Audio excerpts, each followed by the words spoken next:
Welcome to Elevate, a podcast about achievement, personal growth, and pushing limits in leadership and life. I'm Robert Glazer, and I chat with world-class performers who have committed to elevating their own life, pushing the limits of their capacity, and helping others to do the same.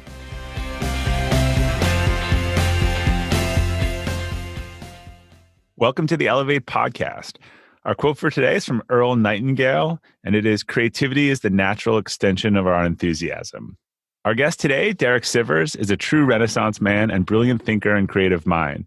He's a musician, a former clown, a former entrepreneur, having founded CD Baby, one of the first successful e-commerce businesses. And Derek's also a prolific writer and thinker who's constantly looking for fresh perspectives and ideas.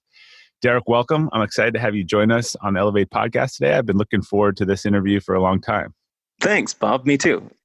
All right. So you have a fascinating, as I said, Renaissance career that's gone in a few different directions. And as I mentioned in the intro, can you give us a quick history tour? And I promise we won't focus on past achievements, but it's it is a unique path that you've taken. So I want to make sure we set the foundation. Sure.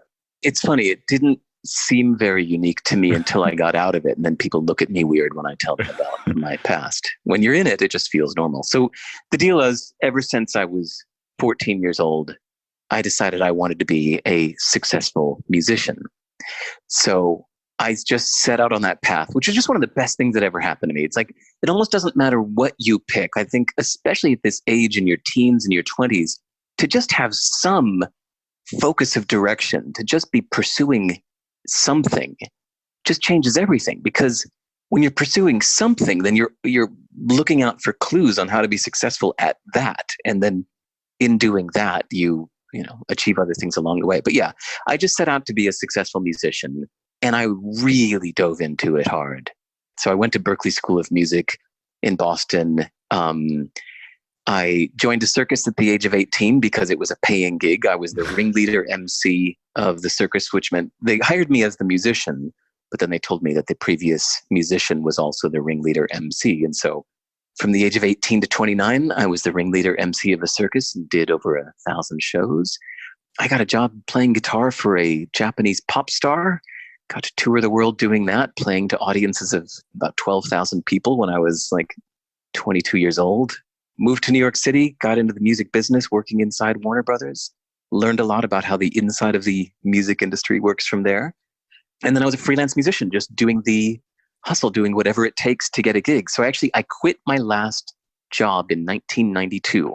I haven't had a job since 92, and I've been a freelance agent ever since. So I was a full-time musician in New York City, doing whatever it takes to make a buck. And that's what I was doing when I was selling my own CD on my band's website. And it took a few months of work to figure out the whole kind of e-commerce thing. Back in 1997, there was no PayPal. Amazon was just a bookstore. And so the only way that you could have a buy now button on your website was like about $1,000 in setup fees to get a credit card merchant account. They actually had to send an inspector out to your location to make sure you were a valid business. I had to set up a separate bank account for my corporation. They wouldn't let you do it under your personal name. And after about 3 months of hard work and $1,000 in setup fees, I had a buy now button on my website. And so my other musician friends in New York City said, "Whoa, dude, can you do that for me too?" And so that's how my company CD Baby started. That was just me helping out my fellow musician friends in New York. But friends told friends, and back in 1997, things were a little different. And if you were a musician with a CD that you wanted to sell, there was basically only one way to do it. And that was a guy named Derek in New York that could do it for you. And so that's why CD Baby took off so fast and quickly became the largest seller of independent music on the web. And I ran it for 10 years until I got sick of it, and I sold the company in 2008. After that, I don't know, I just became a kind of pseudo-retired intellectual at large, being a public speaker, author, TED speaker kind of guy. And I think that brings us up to today. So it occurs to me that you're the inverse of the prom king or queen or high school athlete who just loves reliving that past chapter over and over again. You've said you don't consider yourself an entrepreneur anymore, and I've tried to avoid being labeled as a business guru or talking about past achievements. Was there a specific moment that made you realize you didn't want to be considered in that way? I know a lot of people think entrepreneurialism is a DNA thing. And how did doing that force you to redefine yourself? Two things. Well, for one, it just feels icky to speak in present tense about something that's really just historical for me. Like, how many times can you tell the story about something you did in high school, right? For a lot of people, a lot. Well, no, I hate that feeling. Like, God, imagine how it must feel to be like, like Macaulay Culkin. Yeah. Like every day people are like, hey man, Home Alone. He's like, yeah. I'm 40. I was a kid. I did Home Alone. Let it go, But I thought more about it, and I realized that you have to keep earning your title or it expires, right? Like, let's use the high school example, right? Like somebody who played football in high school can't call himself an athlete forever. And someone who did something successful long ago can't keep calling himself a success. You have to keep earning it. You can't say, I am successful, like a present tense verb. Right. If it's something that you did 20 years ago, I think it doesn't count anymore. It's past tense. I was a success. And if you want that verb to be present tense, you have to keep doing it. Like, success comes from doing, not declaring. Right. And I think when you hold on to an old title, like if you say, I'm an entrepreneur, well, that gives you satisfaction without the action, right? Like, you can't say, I am an entrepreneur if you haven't started a company in a long time, because an entrepreneur means somebody who starts something, right? So if it's been a long time since you started something, I'd say maybe you're a manager now, or maybe you used to be an entrepreneur. Maybe you're retired. Or maybe you're retired. But here's the real problem. And the reason I forced myself to overcompensate and kind of refuse to speak in present tense about these things is that I think if you use the title without doing the work, you fool yourself into thinking that future success is assured, because you can think, this is who I am, right? Like the high school version, I am an athlete. I am an entrepreneur, or even worse, I am a successful person. That premature sense of satisfaction can keep you from doing the hard work that's actually necessary, because you can get overconfident. So I made a point to stop fooling myself, to be honest about what's in my past and what's actually in my present. And lastly, I think that if you don't like the idea of losing your title, then you have to do something about it to keep it, right? So this goes for titles like leader or risk taker or even good friend. Like, you call yourself a good friend to this person. Are you still actively a good friend, or did you just used to be a good friend and you're kind of coasting on that status? So yeah, I constantly reevaluate what's actually present and what's actually past. Yeah, I think what's really interesting about that is the notion that the words matter in terms of, right, are you that or what you're doing? I'd read an article recently similar to when talking to kids around saying you're smart or you're not smart, or versus actions, right? You're assigning a character thing rather than talking about the action or what you do. The entrepreneur thing is a great example, right? If you haven't started a business or done anything entrepreneurial in 10 years, almost by definition, that's not very entrepreneurial. Right. The thing you're talking about, the woman who did the most research about this and had written the most about it is Carol Dweck, Dweck, wrote a great book called Mindset. Highly recommend it to anybody interested in this subject. And you're right, I read that book enthusiastically and took copious notes. And so I wouldn't be surprised if that, she calls it the fixed mindset versus the growth mindset. Right. The fixed mindset says you are good at math. The growth mindset says you studied hard. You did a good job. It's about your actions. So you're right. I was probably very influenced by that philosophy. Well, but the spin you put on it that's interesting, there was some research even out there. This kind of goes off a little bit on a tangent about sometimes we, like you said, the good friend one, I thought is an interesting example. Like, you were a good friend. Sometimes we do one small good thing and we think that excuses a lot of bad things. like, there's been some data on this. Like if you vote for a certain candidate, whether it's gender or race, but you are gender biased or racial biased, but you make that vote, you suddenly think that your behavior is excused in other areas. And I wonder again, like I was a good friend. Well, that expires, I guess, if you haven't been a good friend recently. I mean, if we zoom up and go meta, I adopt philosophies not because they're true, but because they're useful to me at the time, right? Like I'm very kind of utilitarian about that. So I just find it useful. This, my whole rant that I did a few minutes ago about this, I find that philosophy useful because it keeps me focused on the action and not coasting on my past success. But this philosophy might not be useful to somebody who's, not in the situation. You just kind of, you listen to these things on podcasts like this and you just decide if this works for you. If this philosophy makes you take action, then it's a good one. If it doesn't, then it's not. But it goes to our identity. And I think, thinking about the subject of kind of embracing fear, right? And then willing to say, hey, that's not who I am anymore. What am I?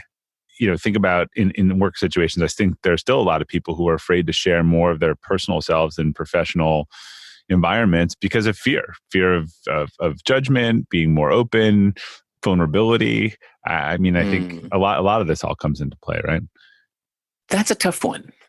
I'm curious to ask you more about that because I've had a rule of thumb ever since I was a teenager that's served me well that says whatever scares you, go do it, because then you won't be scared anymore. You could almost see the whole world as like a to-do list of fear. Whatever you're scared of, that's what you should be doing, because as soon as you do it, you're not scared of it anymore. But what's best for you isn't what's best for others. Look up something called radical honesty. If, anybody listening to this, go search the web for radical honesty, and you'll probably find the top hit should be an article in Esquire magazine called "I Think You Are Fat." Everyone should read that. It's super, super, super interesting. It's one of the most interesting things I've ever read on the web in 20 years. That's saying a lot. Yeah. So it's a profile of this funny guy in South Carolina who says that radical honesty is a philosophy that he lives by, and he goes around his day-to-day life being radically honest with no filter at all. He tells everyone around him what he's honestly thinking at all times.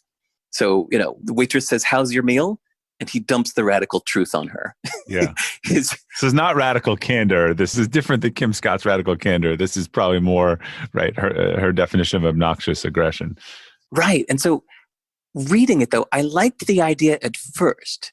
And I remember like back when I first read it, I actually remember where I was. It was like 2007, because I presented it to my girlfriend at the time. I was like, we got to do this. Radical honesty. This is the way to go. But the more I thought about it, the more I realized that honesty is like nudity. For intimate and committed relationships, it can bring you closer. But for most situations, nobody wants to see your junk. So I think that most interactions in the world are transactional. And when I'm hiring someone, I want them to be professional. And so I thought about what that means. So I think to be professional means focusing on the delivered work, not on your personal and fleeting feelings or mood at this moment. Right? So we say someone is professional if they leave their personal problems at home and come to work ready to focus on others. So your question leads me to think that maybe everything must be going very well for you at the workplace to be concerned about more holistic things like people sharing their personal selves more at work.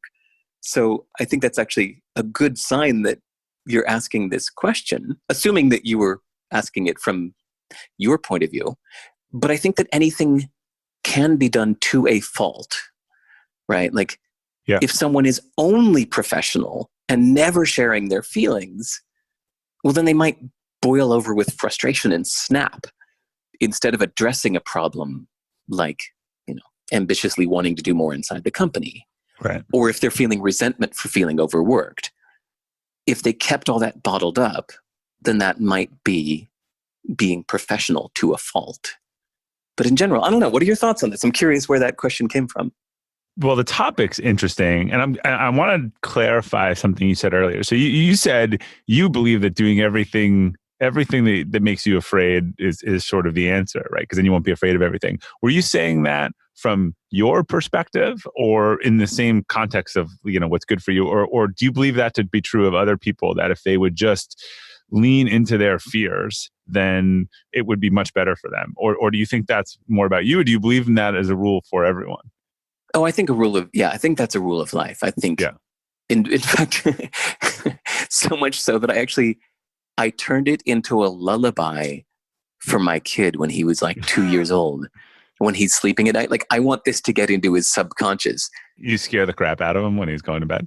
No, I made a little song. I sing him a song at night that goes, whatever scares you, go do it. Whatever scares you, go do it. Whatever scares you, go do it, because then you won't be scared anymore. Won't be scared anymore. Won't be scared anymore. So that's his lullaby that he's fallen asleep to many hundreds of times since he was 2 years old. And it helps that you can actually sing and are a musician. So. Well, if I sang that to my kid, it would actually scare them. The singing of it would scare them. I was like singing him other Beatles songs or whatever as lullabies, and I thought, wait a minute, like, I'm a songwriter, I can do this. And so I just impromptu, I just thought about getting that message into his subconscious, and we talk about it all the time. So no, I think it's an important rule of life for everybody, but like the radical honesty, if I'm scared to be radically honest, so from now on I should just go around telling everyone what I think. Well, it's like, well, yeah, just because you're scared to do it doesn't mean, right, like, it may be good for you, but it doesn't mean it's good for others.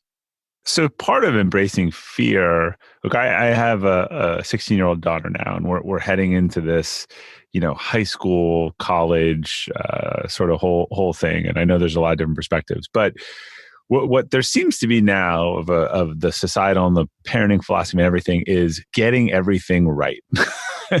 Right? I mean, part of it, you got to get it wrong, right? The red ink, the wrong class, the wrong track. Right. I don't know how you embrace fear if failure is looked upon, so negatively when the stakes are low. and that's what, when you're 15 or 16, the stakes of failure are low. But I think, what we're teaching people is you got to get it all right. And I think that flies in the face of that advice, which I agree with. I think making mistakes is like the fountain of youth. There's often this question people ask you, like, what would you tell your 20-year-old self now? Or the variation on it is like, basically, what past mistakes do you wish you would have avoided? And of course, every time I come back to that question, I think about it again, and I think, okay, well, let me think about that again. My answer is the same every time, which is like, nothing. I like all of my past mistakes. Right. I had to make my past mistakes in order to learn. Like, for most of us, that's how we learn. People can tell you things. Right. You can read articles or hear tips or have somebody wag a finger and tell you something. But most of us are going to have to learn everything the hard way. You don't really learn until you feel the pain. Right? You have to feel the pain to know something is a mistake. That's another reason why when I do make a mistake and my friends try to do the nice thing that friends do, which is tell me like, oh, it's for the best. Don't worry about it. I'm like, no, I need to feel the pain of this. Like, it's not for the best. Like, that was a huge damn mistake. I need this to hurt in order to remember. I really want to make sure that doesn't happen. Touch the hot pot. It's hot, right? Yes. Yeah, exactly. But yeah, this rule of thumb of whatever scares you, go do it. I like applying it to even the tiniest little day-to-day moments. You're scared to talk to that intimidatingly beautiful person. And as soon as you notice you're scared, oh, that means you should do it. Or you're scared to quit your job. You should do it. You're scared to start this new thing. You should do it. It's like from the tiniest thing to the biggest thing. I like applying that same rule. So you appear to embrace essentialism and even minimalism in your life in terms of figuring out what's important and what's not. I always joke, like, I read something or listen to it when 3 or 4 people in my life from different constructs say, you got to listen to this. And I think it was 3 or 4 years ago when everyone's like, you got to listen to the Derek Sivers, Tim Ferriss interview and the hell yeah or no. and it literally like 4 people. And I was like, oh, I got to listen to this. And I went and listened to it, and it was incredibly, profound. So you have strong opinions on this, and I know this was like a working philosophy that you developed, but I'd love for you to kind of share how you came to it and the thinking, and just describe a little bit like what happens when we say yes to something we don't want to, because I think so many people are suffering on just their plates collapsing with commitments. And I've used this, we started using it as a hiring test. I mean, it's just such a great thing. So dive into that a little bit, because I think you can help a lot of people with this. This is a philosophy everyone should use. Thanks. Well, it is for a specific situation, though.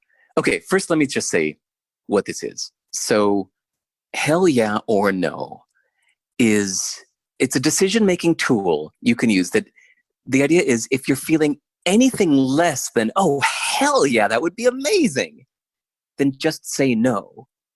And the idea is to say no to almost everything so that you leave space in your life. And that's the real key. Is I think that most of us say a lukewarm yes to too many things. And so our time is full. Like, we're just too busy. And so when something great does come up, you don't have the space in your life. You don't have the time to give it the hell yeah attention it deserves, because you've said yes to too many half-assed things. Where instead, if you imagine an alternate version of yourself where you actually had like hours a day of spare time because you've said no to almost everything and your schedule is almost empty. And then when the occasional big deal comes along, you say, okay, fuck yeah, this is worth throwing myself into. And then now you have the capacity, you have the time, you have the energy to knock it out of the ballpark, as they say, right? Because you've said no to everything else except the occasional big thing. So what are the whys? I assume are we afraid to be not busy? Are we afraid to let people down? Are we afraid to put ourselves first? What are the big reasons why? Sounds simple, right? But why don't we do that? I mean, there's the obvious, the fear of missing out, right? We think of the any benefit. Oh, you had Cal Newport on your show a few weeks ago. The any benefit model. I love when Cal Newport talks about the any benefit idea, when people say, well, I would need to do this social media account because it has some benefits. He's like, yeah, you don't say yes to something just because it has any benefit.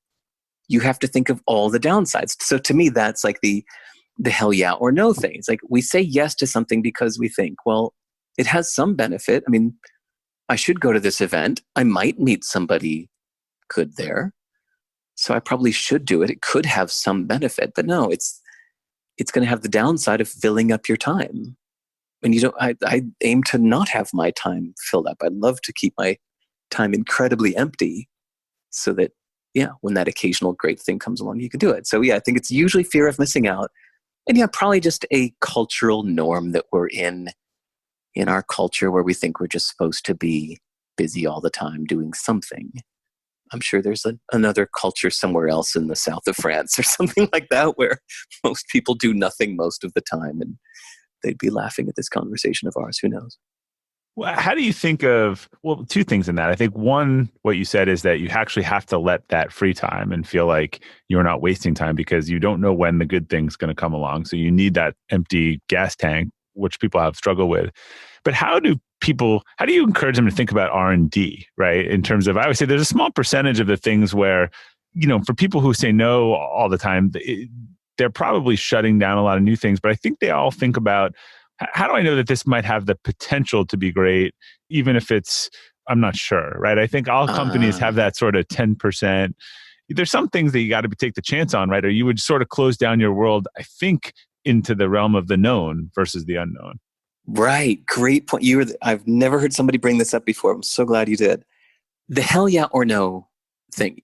At the very beginning, you said, this is something everybody should use. And I went, because I get a lot of emails from like college students that are like just out of college. And they're just like, hey man, I heard you talk about hell yeah or no. This is great. I'm going to apply it to everything now. Yeah. And I'm like, wait, no, you're just out of college. Like, and if you're unemployed and whatever, you probably should say yes to a lot of things. Right. Just say yes to everything. Like, no. This hell yeah or no is a specific tool for managing overwhelm.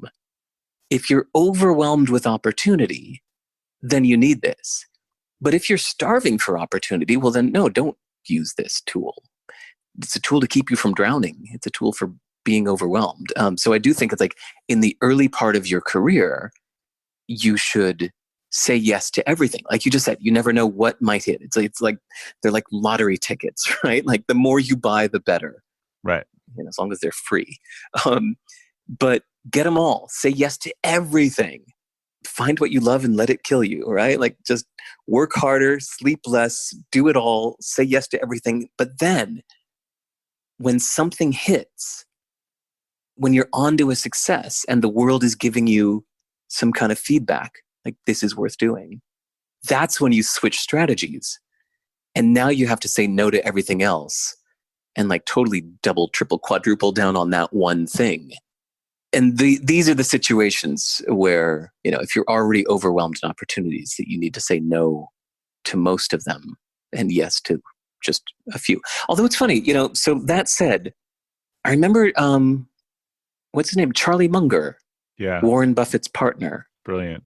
In an interview once with his advice to young investors, he said, imagine you've got one of those little loyalty punch cards, like you might get from the ice cream shop where it's only got 10 holes in it and they can only punch 10 holes in that card. He said, imagine this is your entire investment career and you can only make 10 investments for your whole life.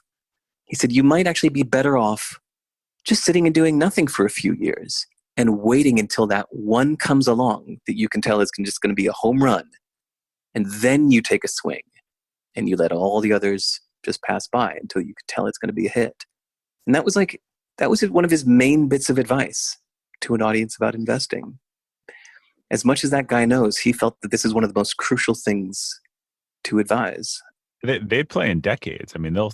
I'm sure they're busy this week, but they'll sit out for 10 years if they don't think there's something that's a fit. My favorite Charlie Munger quote that I actually use all the time in every circumstance is he said, show me the incentive and I'll tell you the behavior. Yes. I think about that all the time. I love that. When people in an organization are like, I can't get people to stop doing this. Like, well, what's the incentive that you have going? And then pretty soon it tells that. So in terms of creating this space, the other thing that really needs to be done is for people to stop thinking about maximizing, every second, whether it's, answering the emails, optimizing their day, productivity. You just have a different philosophy on this about like productive is creating your space. Productive is not filling your calendar, right? Right. I figured out that you'll run out of days before you run out of emails.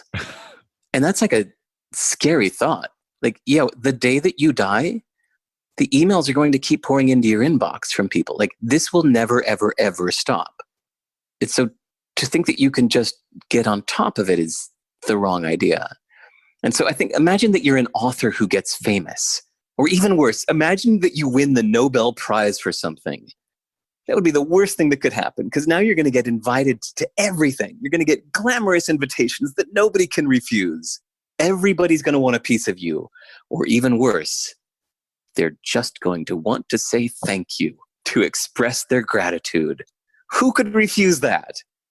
But if you say yes to these things, if you say yes to the people that just want to thank you or whatever, you'll never write another book. So I think this is short-term thinking versus long-term thinking.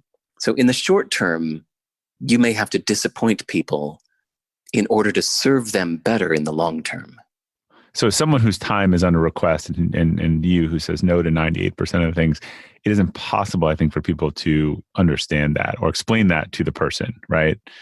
I've even written some articles that were pretty broad and helped a lot of people, I think. And then people call and wanted to, or reach out and want to discuss the implications of that post. And I'm thinking, I wrote this so that it could reach 100,000 people. I can't talk to 500 people about it, which is why it's just, Right. I think that thing you said, that in order to help them the most, you need to not, it's a very hard thing to try to explain without sounding selfish or self-important. Yeah. So what are the benefits of being a slow thinker and a slow processor? Because I think we probably tend to reward unintentionally these days, like people who process quickly and think quickly. I see it as my job. There are other people whose job is to be a manager, to stay on top of things, or say like customer service. Their job would be to respond instantly. Well, there are many jobs in the world where the way that you excel at this is to respond instantly. The faster you respond, the better. And that's true. But for me, I think that I'm happier, or happiest actually, finding a different point of view. And that usually doesn't come to us first, right? Like, somebody says, name a famous painting. You say the Mona Lisa. The first thing that comes to mind, name a famous entrepreneur, Richard Branson. You say the first thing that comes to mind, that's not interesting. That's just the first thing. But then if you were to ask again and say, no, besides that one, name another one. You'd say, okay, what's besides the Mona Lisa? What's another famous painting? Okay, now what's another one? Like you get onto the third or fourth one, and now you're getting somewhere more interesting because you're not doing the knee-jerk reaction anymore. I also realized that most of my quick answers were outdated. I had answered that question long ago in the past and then held on to that answer. And now I just recite it like a reflex. Sometimes I would hear myself saying something out loud as an answer to a question. Then I'd realize after hearing myself say it that it's not true anymore. So I think being a slow thinker and just embracing that has all these benefits where it leads you to come up with the more interesting ideas because you're not trying to be fast. And like I said, it depends on what's being valued, right? I think in some cases, someone might be looking for the quickest answer, but it's not the best answer. But that's the game that's being played. Yeah, I got an email from somebody in India who read my article about being a slow thinker. And he said, I do software sales here in India. My clients are asking me questions about the software. I have to give them an answer right away. What should I do? And I said, no, you don't have to give them an answer right away. In fact, if you always give them the answer right away, I think they'd be right to assume that you might be full of shit. Yeah. Whereas if you say instead, like if they say, well, how many clients can that handle? And you go, you know what? I will go find out for you. I'll find out the real answer of exactly what it can handle, and I will get back to you tomorrow. And then you go find out the answer from your dev team or whatever it may be. Like, I think that would actually be impressive to a customer to see that you're taking their question seriously and you're going to take the time to find the real answer.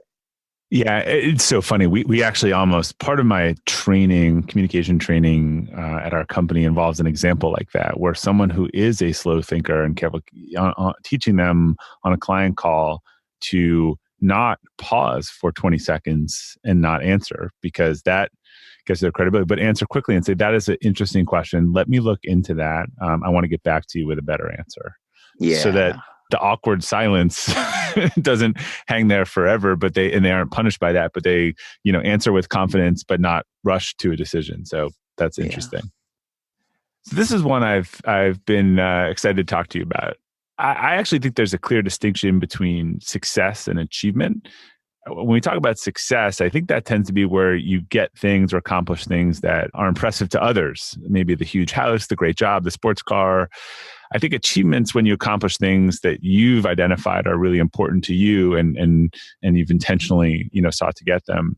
What do you think about that? And how do you make sure you're achieving things, or have you, that matter to you and not matter to other people in your career? I'm testing a new technique for this, which is don't let anyone see your life. Stop taking pictures. Yeah. Ask yourself if you would still want to go to that exotic location or eat at that famous restaurant if you never took a photo and never told anyone about it. So I think we're all susceptible to this. And I don't just mean in the shallow Instagram Right. way. I mean, like, there are so many things that I find myself wanting, like even wanting to write a song or wanting to start a new company, that later I realize I just like the image it portrays more than I actually want the actual process, right? So last year, there was this couple that was thinking of traveling the world for a year. And I guess because they knew that I've traveled a lot, they emailed me to ask my advice. They said, yeah, we're thinking of traveling the whole world for a year. What are your thoughts on this? Any advice? So my advice was, yeah, don't bring a camera and don't tell anyone but your parents where you are. And that'll help you to know if you actually really want to travel the world for its own sake, or you just like the way it sounds, the way it looks. Like you want the glamour of saying, we're traveling the world. Or do you really want the day-to-day slog? If no one was witnessing it, would you still want it? So yeah, the huge house, the great job, the sports car, like it's kind of assumed in the question that you're going to show these things to others. And almost that's where the satisfaction comes. It's from the social acknowledgement of this. Or that's how others, I think that's how others judge success versus saying, oh, Derek is like holed up in a cabin writing in New Hampshire and he's like really happy, right? Like he, Right. he actually had to sell the house, the job and get rid of to do what actually makes him really happy. But no one's talking about Derek in his cabin, right? Because somehow Right. they can't judge that as Right. achievement from the outside. Although, maybe it's less, it doesn't have gold stars all over it, but I gotta say, I've been living this way for a long time. When I went back to my high school reunion 10 years later, I'm back to Hinsdale, Illinois, my high school reunion, and everybody else were these like fat, well-paid mid-level managers at Motorola or whatever.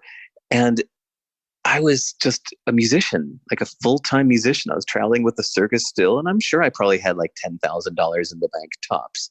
But they were all jealous of me because like everybody that I talked to there, like said, man, I wish I had done that. Like, now I got a boss and I got to do this thing. I got to wear this suit and got to, and so I think that, yeah, there's the one that has the gold stars over it. That's almost the cliche stereotype of what success looks like. But I think most people, if said, you can either have money or fame or that or freedom, almost everybody, I think, wants the freedom choice. That's like what it really comes down to. I don't know if you've seen it. I can send it to you. But Ryan Holiday wrote a great piece last week on sort of happiness. And he talks about how when you achieve something, you'll automatically move the goalpost on yourself. So you'll never really, really enjoy it. But he said, look, when I didn't have money and didn't have all these things, people told me that these things wouldn't make me happy. And I didn't believe them, but now I understand it. And he talks about, he had written 5 books, none had made the New York bestseller. And he talked about his new book was #1. And he looked at his cell phone when he got the notice and he was mowing his lawn and he had the #1 New York Times bestseller. And he was like, this is the thing kind of he's wanted. And he was just kind of like, okay, I did it. Like it didn't, he's like, it never provides that, we're just conditioned to move the goalpost so that it doesn't often just provide that euphoric sort of, happiness that you think it's going to provide when you create this vision of this achievement that you want to accomplish. Right. And most of us will actually go beyond that and do things we thought we wanted in theory and have to learn the hard way that we don't want that. Like I actually just rewatched the movie American Beauty. Yeah. Kevin Spacey, Anna Bening, and I just saw it a couple days ago. And yeah, they're living in this like far too big house for just the 3 of them. It's like this big 3-story house and it's just filled with furniture and junk. And I just like my first thought when seeing that, it's like, oh God, that looks awful. Like, I think I've already found out the hard way. I don't like living in a big house with a lot of furniture because then it's just stuff. And then you're not as mobile. And what else? I think sometimes we make these purchases, like somebody might earn a lot of money for the first time and then they go out and spend a lot of it on a really nice car. It's like, okay, well, vroom, vroom. You got a nice car sitting at the same stoplight with everybody else. And you have it for a while and then you have to learn the hard way that you don't want it. I'm quite a minimalist now, but I didn't used to be. I had a lot of stuff when I was, I don't know, my late 20s.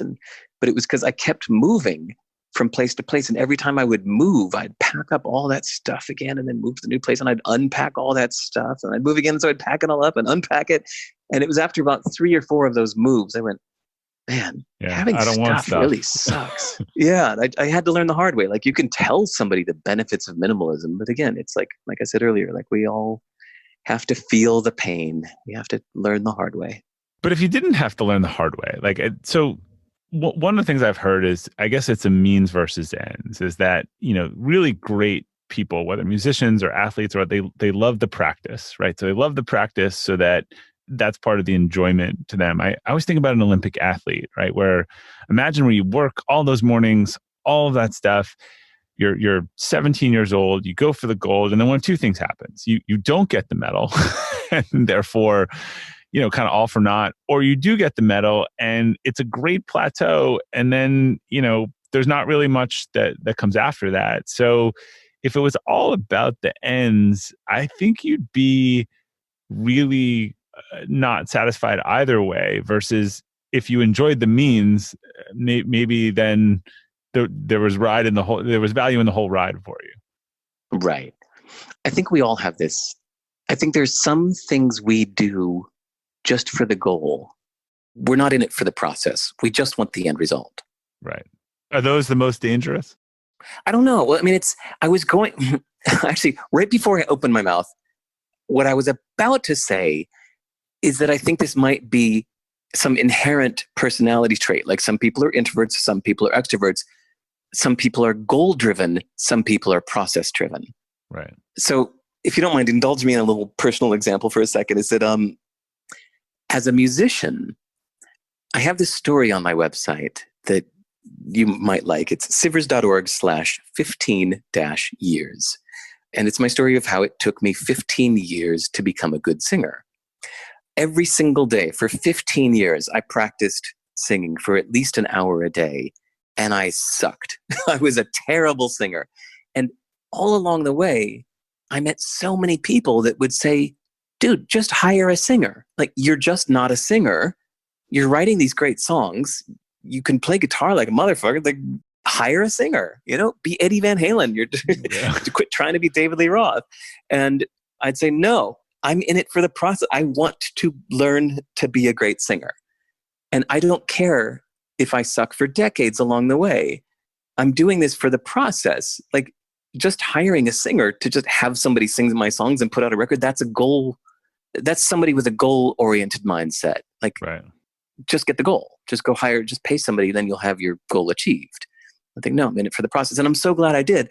But I think that's really a personality trait of mine, that I do that with so many things.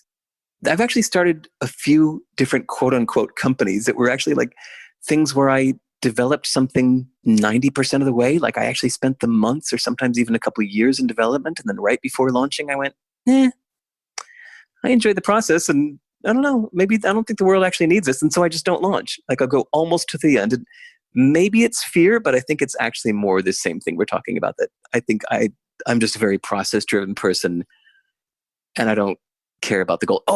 A sailor on the beach in Spain last week told me the story. I haven't looked this up yet, but he said, when you get back to the computer, you have to look this up. I forgot about it until right now.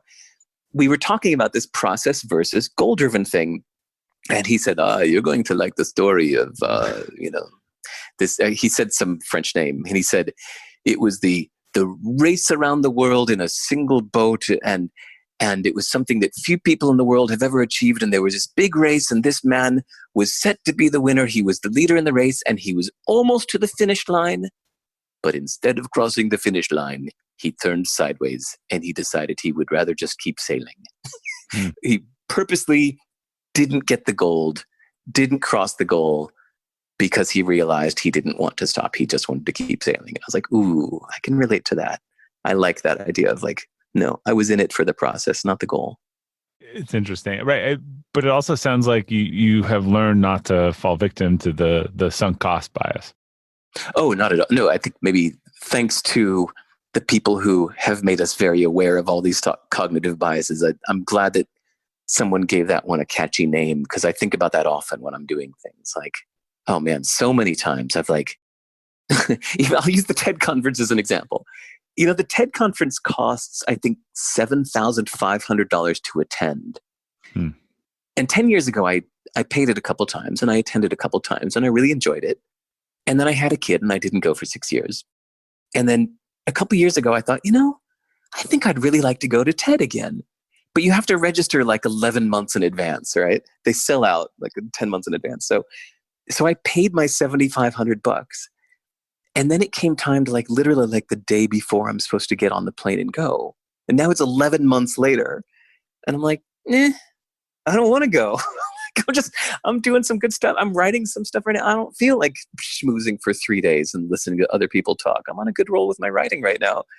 And I've blown it off, even though I spent $7,500 on the ticket and I've already spent whatever $2,000 on the flight and hotels. I'm like, damn, that's hard to walk away from. But you know what? That money was already spent 11 months ago. That's just the sunk cost fallacy, isn't it? That's a quintessential hell yeah or no, right? You decided, don't really want to do that. Don't really want. And the thing I'm almost embarrassed about is I actually did that 2 damn years in a row. The next year I was like, this year I'm going to go to TED. And then once again, 11 months later, I was like, damn, I still don't want to go. So now I'm no longer handing $7,500 to TED for no reason. It's nice to know that half of it goes to charity, but I'm not doing that again.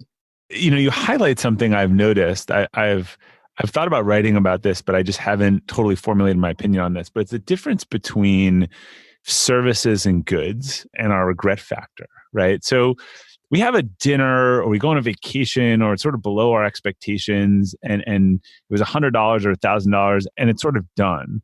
But when we buy something and it sits there, it bothers us. It's not any more money and it serves as this like, we just can't walk away from it or just donate it or just get rid of it. It is something about the sunk cost in this physical realm versus, again, if you go spend $200 on a dinner, and you don't like the dinner, you didn't love it, you just go, I'm not going to go back to that restaurant, right? But you buy that $150 sweater and it's in your closet and you don't wear it and it bothers you and you don't know what to do with it. Right. Okay, so I'd argue in that case that the dinner is already done. Yeah. That's a done transaction. The money's gone. When the food's gone, you pay the bill. The thing with the sweater you're talking about, that's like the story of people who do stock trading and they bought a stock that tanked and they don't want to sell it because selling it is like an admission of failure.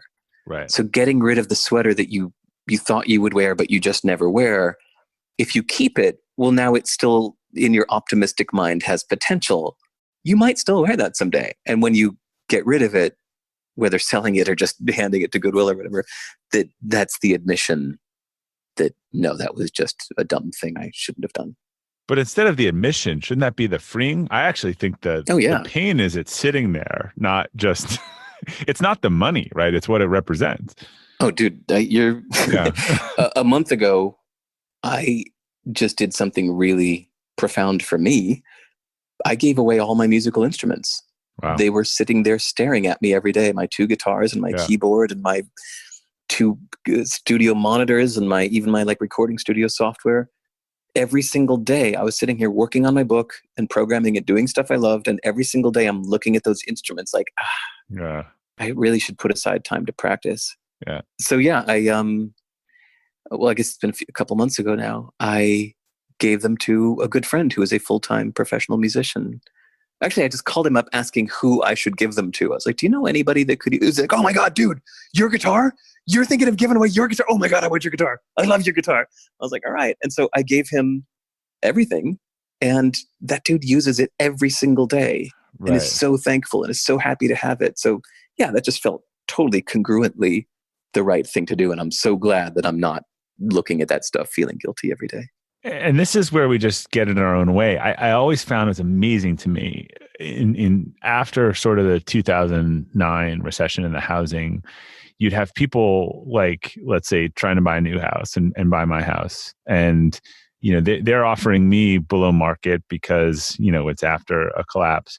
But then they want a contingency that they will not sell their place for a dollar less than they bought it for because of the sunk cost fallacy. So they're actually rationalizing this in two different ways. Like, hey, I'm going to pay you less because the market's down, but like, I'm not selling my house for a dollar less than it was before the height. Even though if you actually understand personal finance and economics, you'd be better off trading up at a big discount, letting go of the $10 you lost because you're going to buy $20 that's now $14. It was always amazing to me that people were, I'm just not selling this house for a dollar more than, and they're just hurting themselves. Yeah. Wow. So spinning this a different direction, we've talked about some philosophies, a lot of your thinking and ideas. I think in general, I've heard you describe many of your ideas and arguments as being counter melody, which is I like that term. It's nice, to the general consensus. So what's the chicken and egg here? Do you challenge yourself to see the opposite side of a consensus issue, or is it just come naturally to you, become a contrarian, or do you think it's important that we, that whatever everyone else is doing, it's the opposite? So why is taking that perspective important to you? Well, a little bit. I do it just for my own sake. Like, I like the personal challenge of finding a different perspective. It's like, well, here's the conventional wisdom on that thing. What's another way of looking at it? But mostly I think it's more useful to others, right? Like if I came on this interview and I just gave you some regular standard conventional wisdom answers, well, then this would be a waste of time for people to listen to. They would just be background noise, but they wouldn't hear anything new or surprising, right? Like I have this theory that we're only really learning when we're surprised. If something doesn't surprise us, well, that means it's just fitting in with what we know already. It just fits in with our view of the world, and we didn't actually change any brain cells. We might have added some information, but didn't actually learn anything. So when I accepted your invitation to come on the show, I think it became my job to help find a different, surprising, unexpected perspective to anything you're going to ask me. Like that's now my job as the guest. It's a good job. People only really learn when they're surprised. So people listen to an interview like this because they want some new ideas. They're not looking to just be, reinforced to what they already know. They want an eyebrow to go up. And so I think of it as my job out there in the world as a public writer, thinker, speaker, dude at large. And how do you think about that in the context now today, particularly the US and politics, where everyone is really entrenched in their side and they have a hard time, I think more than ever. I don't think people can even understand anyone else's perspective because they're just painting everything on both sides with one color. So what are we just not learning anymore, or how do we get ourselves out of this sort of retrenchment into what we know and what's safe and sort of the divisiveness of thinking? Man, that's a big ass question. I suspect that some people are just, they're not going to change their foundational things. Yeah. Like, no, damn it, this is who I am. This is what I'm all about. So I would say, like, for me at least, like, I'm not even going to go there. I'm not even going to touch that stuff. I will not talk politics. I'm not going to, in general, I don't even want to debate. I'm not going to try to argue somebody out of their point of view. Nobody's going to do this, humble head hung down, like, I was wrong. I was so wrong. No, that doesn't happen. Yeah. Instead, I think of these little tiny ways, like things that are that we're not using to prop up our identity on, right? Like, we talked earlier about hell yeah or no. Here's another way to think about being busy. Here's another way to look at fear. Here's another way to look at radical honesty. Here's another way to look at it's like, let's talk about these things that are not button pushers, that don't get people all riled up and, to get their blood pressure rising and steaming and getting into arguments about. I like the more subversive things instead. But when I believe that someone is totally irrational, I want to understand why, even if you're trying to make your own case, rather than dismissing them, I actually think it's important to try to understand what it is about it that they're focused on or riled up or other. I mean, that's kind of the learning. I think we tend to be dismissive rather than, if you and I are totally opposite on this, like me just saying, well, help me explain to me why your opinion on this and just really listen so I can understand it. I mean, it's in my interest to do that rather than to block it all out. Right. Well, you're Bob Glazer. You just said, I am interested in understanding the other point of view. Like, that's coming from a place of security. Like, you're feeling pretty okay in the world. You're doing all right. The world's not freaking you out too much. Like, you're not terrified. I think somebody else, there are times, and I won't even say there are some people who, because they're not even just, it's not like a personality characteristics. Sometimes there are times in our life, which might even be most of our life, where we don't want to have our mind changed. Like, no, I'm just holding on here. I'm barely hanging on. This is all I can do. I don't want my mind changed on this thing. Damn it. I'm just trying to make it through the day. So I think a lot of people they don't want to have their mind changed on something. They're not open to it at all. You started out the question by saying, I would love to understand the other point of view, right? So anybody who says that, then... But it could be in a selfish way. Let's say I'm in charge of the purple party, right? And we're going against the green party. People in the green party hate the candidate from the purple party. If I'm in charge of, I would actually want to understand exactly why they hated that candidate, because I could use that to my advantage, right? It's even like, not even if men say I don't even want to understand, I want to understand to get smarter about my own platform rather than just shutting it down, Right. Completely. 10 years ago, I moved to Singapore and I became a permanent resident of Singapore. And the first year I lived there, it's fascinating. I thought, the first year I lived there, I thought everybody was wrong. All of these universities were inviting me to speak, and I'd speak to a lot of business school classes. And there was this funny moment one time when it was called Singapore Management University, SMU, asked me to speak to the entrepreneurship class. But then, wait, hold on. I don't necessarily know it was the entrepreneurship class, but whatever. It was a business class. And they said, so I started out by saying, how many people here want to start their own business? Like, this is my very first question. And I'm like, raise your hand if you want to start your own business. And at a class of 60 kids, like, one hand slowly and reluctantly went up. I was like, what the hell? I was so confused, right? If you ask that question in California, like 61 hands will go up, right? Like somebody will run in from the hallway to raise their hand. Like everybody wants to start their own business in California. Yeah, it's so interesting. What the hell is going on here? And so I thought, okay, wait, maybe they're just being shy. So I picked out specific people. I was like, why don't you want to start your own business? And he was like, I've spent a lot of money on this school. I can't take the risk. I was like, no. I said, why don't you want to start your own business? He said, my parents are shop owners. Like, they worked hard so that I don't have to be a shop owner. I want to get a steady job. And at the time, I was like, no, you're all wrong.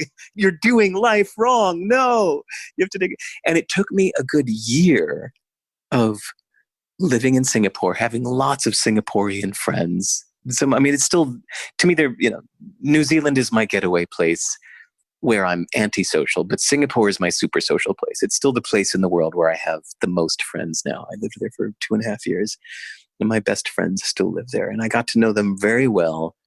And it took about 1.5 years before I finally understood the Singaporean mindset of this, like, it's kind of Confucianism. It's kind of very like top down and doing your own personal desires are whimsical and not important. You do what's best for the group. I felt that was incredibly wrong and against everything I believed for a long time until I got it. And this is where travel is critical. I've learned.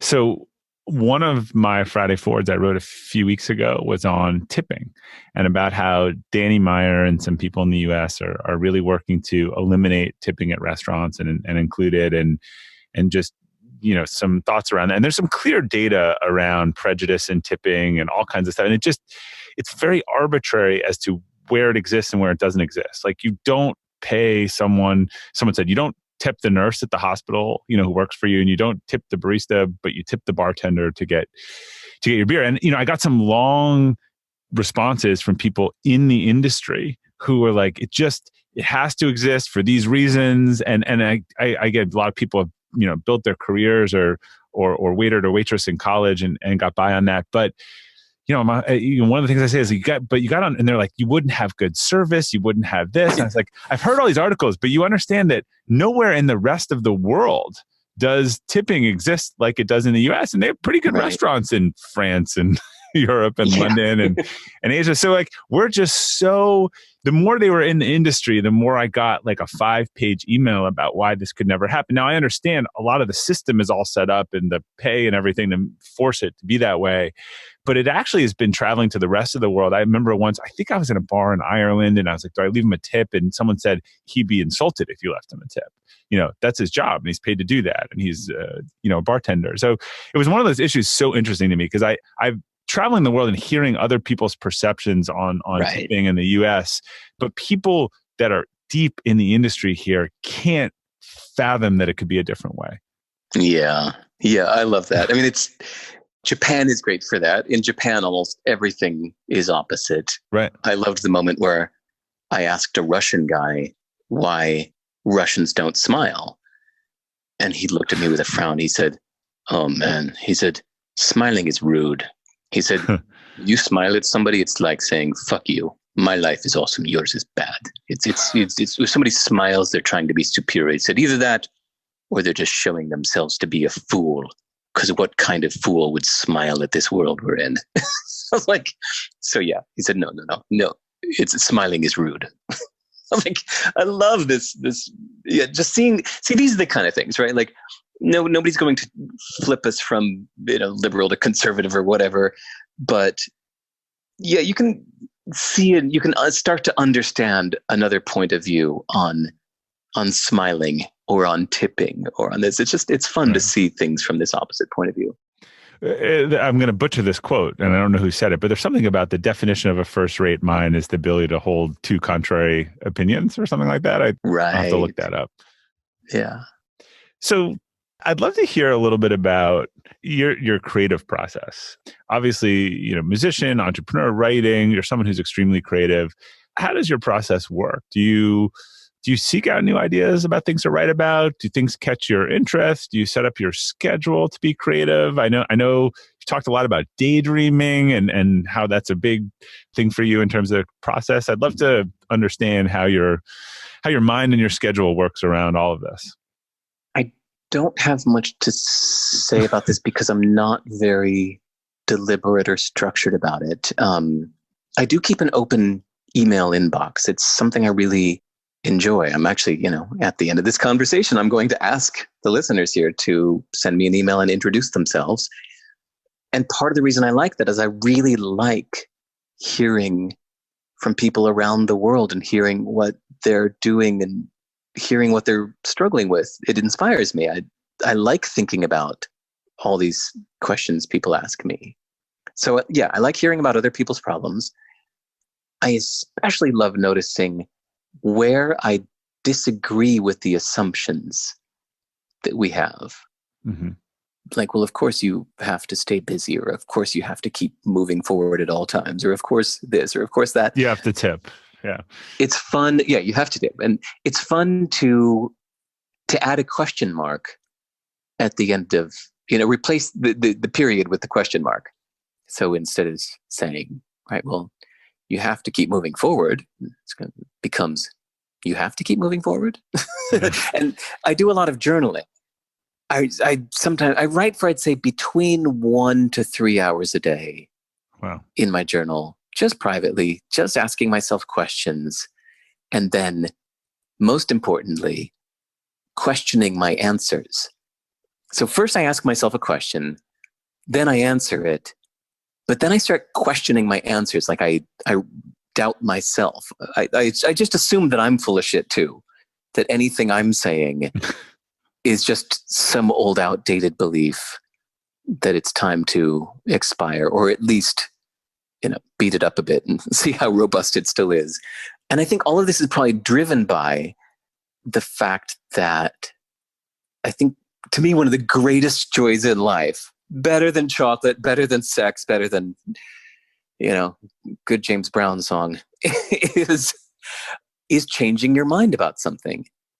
It is such a deep, deep joy to have your mind changed about something and suddenly see something important or big from a new point of view that you couldn't have imagined yesterday. I love that.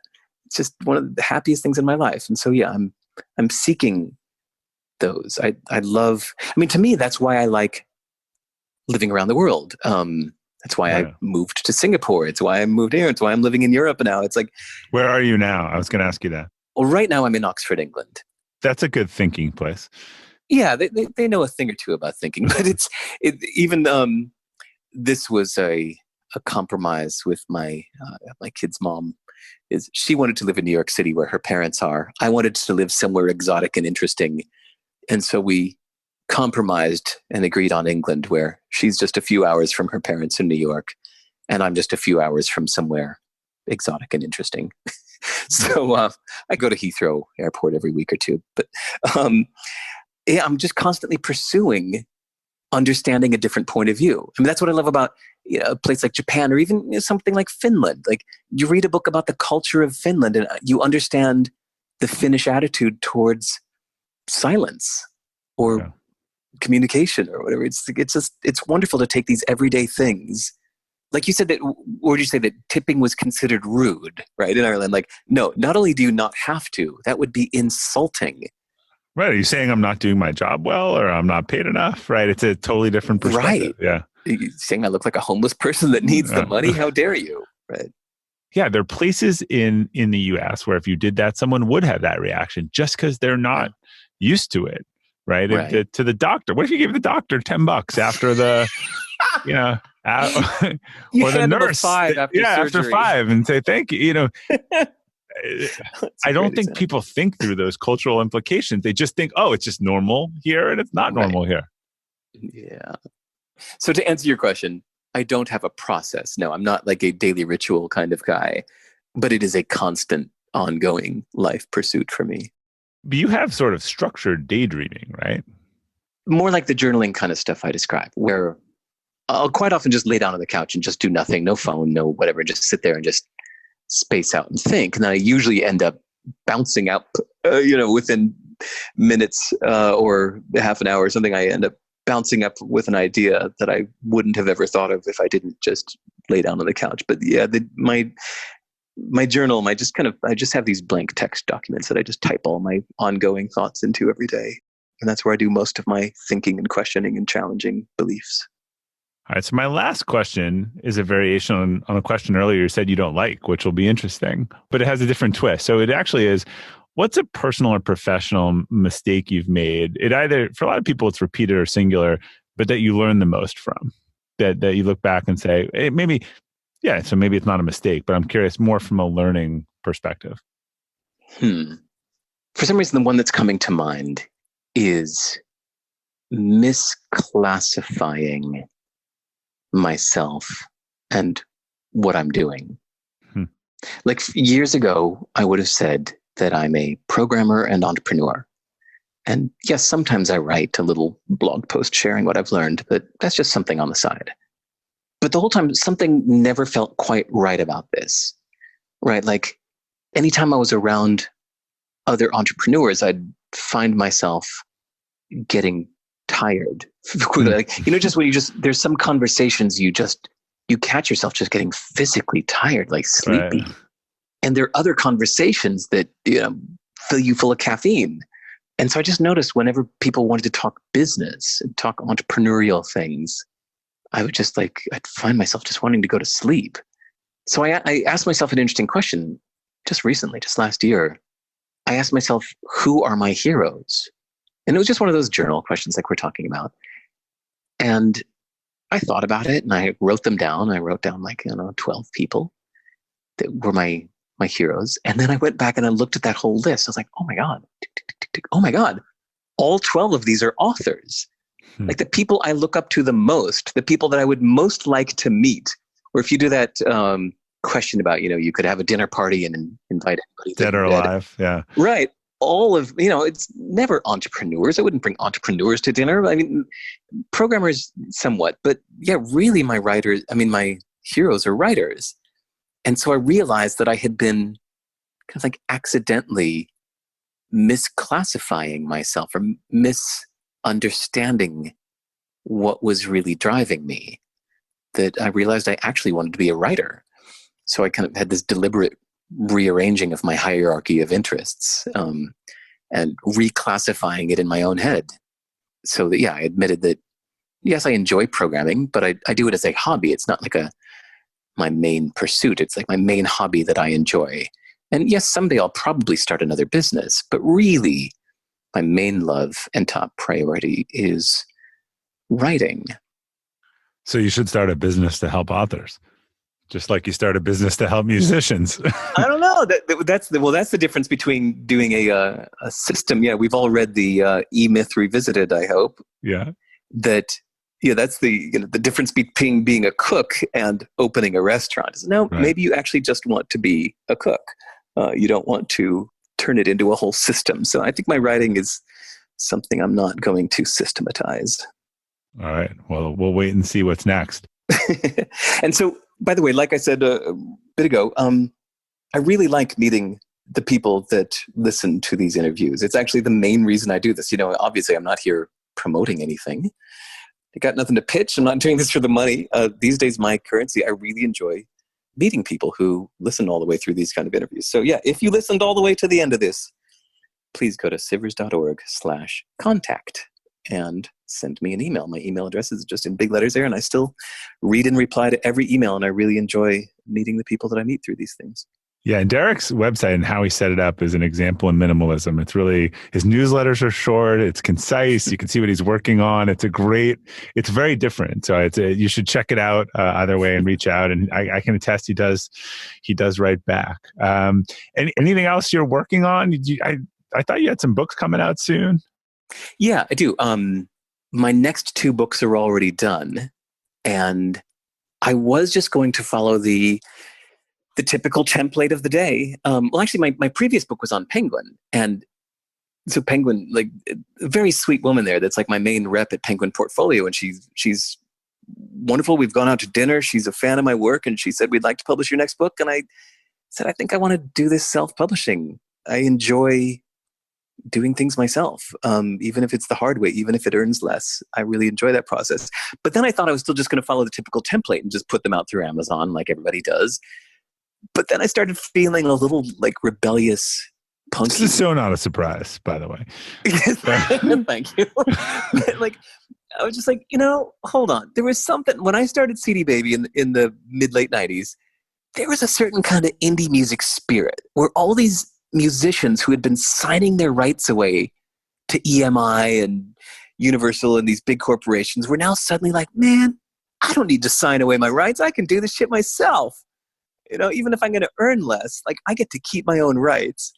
And so I'm feeling kind of punk about this. Like, I think I might not even sell my book on Amazon. Huh. Like, I think I'm going to put it on my own site, sell it directly, and ship it directly and have the downloads directly on my own site, at least for quite a window of time. Maybe I'll put it on Amazon afterwards, but I'm really enjoying just kind of going kind of punk and doing this all myself. I'm sure you'll make it work, and I'm excited to see it works, because I think there are a whole bunch of new models out there, and just doing what everyone else is doing often doesn't produce a disproportionate result. Right. Or you can, once you start questioning those kind of assumptions, you start to realize other things you can do if you do it a different way, right? Like by keeping the sales on my own site, I realized I can do personal dedications. Like I can ask somebody if they want me to dedicate the book to them.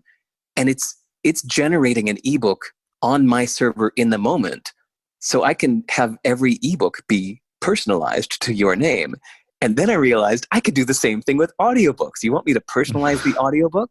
And you also know your customers, right? Which you don't in the world. Yeah. You get the direct relationship, and it's like you get to customize things that can't be customized if you do it through Amazon. It's like, I don't know.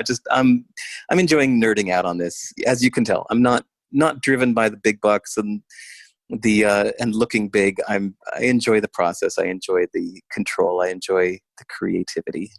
Might as well, as we said before, you might as well enjoy the journey. Yeah. Anyway, thanks for a fun conversation. I really enjoyed this. Yeah, thank you for coming on. And I know we had to reschedule once. I've been a huge fan of your work for years, as I said, and you did not disappoint. So thanks again for spending an hour and a half with us. Thanks, Bob. All right, to our listeners, thanks for tuning in to the Elevate podcast today. We'll include links to Derek and his work on the detailed episode page at robertglazer.com. And if you enjoyed this episode today with Derek, I'd really appreciate it if you could leave us a review, as it helps new users discover the show. If you're listening on Apple Podcasts, all you have to do is scroll down to the library icon, click on Elevate, go down on the bottom and leave your review. Thanks again for your support. Until next time, keep elevating.